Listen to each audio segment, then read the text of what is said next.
Hello welcome साथियों, स्वागत है एक बार फिर से आप सभी का। भारत सरकार के ministry of rural development department के द्वारा संचालित महत्वाकांक्षी सरकारी योजना प्रधानमंत्री आवास योजना ग्रामीण वर्ष 2026 से संबंधित आज के इस नए वीडियो में।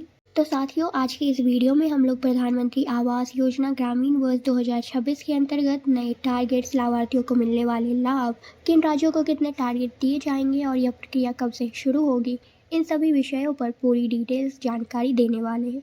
साथ ही वर्ष 2025-26 के बजट में जो टारगेट निर्धारित किए गए थे उनमें क्या कहा गया था और लाभार्थी किस प्रकार से इस योजना का लाभ ले पाएंगे, इसकी भी पूरी जानकारी आज के इस वीडियो में दी जाएगी। तो चलिए बिना किसी देरी के वीडियो को शुरू करते हैं। उससे पहले आप सभी से एक छोटा सा अनुरोध है, अगर आप हमारे चैनल पर पहली बार आए हैं तो चैनल को जरूर सब्सक्राइब कर लें ताकि इस प्रकार की सरकारी योजनाओं से जुड़ी जानकारी सबसे पहले आपको मिल सके। साथियों, आप देख सकते हैं कि हमने यहाँ PMAYG का ऑफिशियल पोर्टल ओपन कर रखा है। इस पोर्टल के अंदर वर्तमान में वर्ष 2025-26 की जो डिटेल्स उपलब्ध है उनके अनुसार कुल 35,08,698 लाभार्थियों को आवास देने का टारगेट निर्धारित किया गया है। हालांकि इसके अतिरिक्त भी कई टारगेट ऐसे हैं जो अभी पोर्टल पर अपडेट नहीं हुए, लेकिन उन्हें राज्यों को प्रोवाइड किया जा चुका है जो मिनिस्ट्री ऑफ रूरल डेवलपमेंट द्वारा निर्धारित किए गए हैं। यहाँ पर आप देख सकते हैं कि किन किन राज्यों को कितने टारगेट्स दिए गए हैं और उनमें से कितने लाभार्थियों को अब तक लाभ दिया जा चुका है।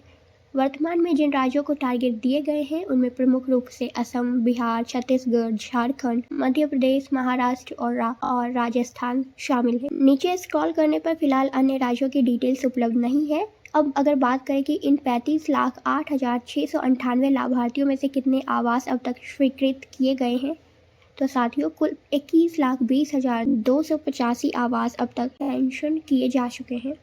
जो टारगेट अभी बचे हुए हैं उनके अंतर्गत लाभार्थियों का आवास सैंक्शन किया जाएगा और उन्हें लाभ दिया जाएगा, जिसकी तैयारी फिलहाल की जा रही है। अब बात करते हैं कि वर्ष 2025-26 के ये टारगेट आगे वर्ष 2026 में भी कैसे लाभ देंगे और वर्ष 2026-27 के लिए नए टारगेट किस आधार पर दिए जाएंगे। तो साथियों, राज्य की तरफ से पहले ही यह प्रस्ताव भेजे गए हैं कि उनके राज्य में कितने आवासों की आवश्यकता है, कितने ज़रूरतमंद परिवार अभी भी इस योजना से वंचित हैं। इन्हीं प्रस्तावों के आधार पर जिन राज्यों को अभी तक टारगेट नहीं मिले हैं उन्हें भी वर्ष 2026 के दौरान टारगेट प्रोवाइड किए जाएंगे और लाभार्थियों को लाभ मिलना शुरू होगा। अब सवाल आता है कि कौन कौन से लाभार्थियों को इसमें शामिल किया गया है। तो साथियों, जिन लाभार्थियों ने सर्वे के माध्यम से अपना पंजीकरण पूरा किया है और वेरिफिकेशन प्रक्रिया के दौरान अपनी जानकारी को सत्यापित करा लिया है, ऐसे लाभार्थियों को इस योजना का लाभ मिलेगा। प्रायोरिटी के आधार पर जैसे जैसे आपके राज्य को टारगेट दिए जाएंगे उसी अनुसार आपका नाम पोर्टल पर सम्मिलित किया जाएगा और आपके खाते में राशि ट्रांसफ़र की जाएगी। इससे संबंधित पूरी जानकारी पोर्टल पर अपडेट की जाएगी जिसे लाभार्थी स्वयं भी देख पाएंगे। अब बात करते हैं कि आवास निर्माण के लिए कितनी राशि दी जाएगी। तो साथियों, सरकार द्वारा वर्तमान में निर्धारित राशि के अनुसार मैदानी क्षेत्रों के लिए 1,20,000 रुपया और पहाड़ी क्षेत्रों के लिए 1,30,000 प्रदान किए जाते हैं। कुछ राज्यों में राज्य सरकार की ओर से अतिरिक्त राशि भी दी जाती है जिनकी जानकारी फिलहाल पोर्टल पर अपडेट नहीं है। अब जानते हैं कि जब लाभ मिलने की प्रक्रिया शुरू होगी तो लाभार्थियों को क्या करना होगा।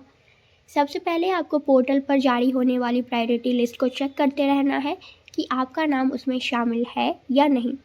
जैसे ही आवास सैंक्शन होता है और अगर आपके कैटेगरी में टारगेट उपलब्ध होता है तो राशि सीधे आपके खाते में भेज दी जाएगी। आपको केवल अपने पंचायत के सचिव या मुखिया से संपर्क बनाए रखना है और उनके द्वारा मांगे गए आवश्यक दस्तावेज जमा करने हैं। इसके बाद लाभार्थी अपने मोबाइल से ही यह देख सकते हैं कि FDO बना है या नहीं, ऑर्डर सीट जनरेट हुई है या नहीं और राशि खाते में क्रेडिट हुई है या नहीं।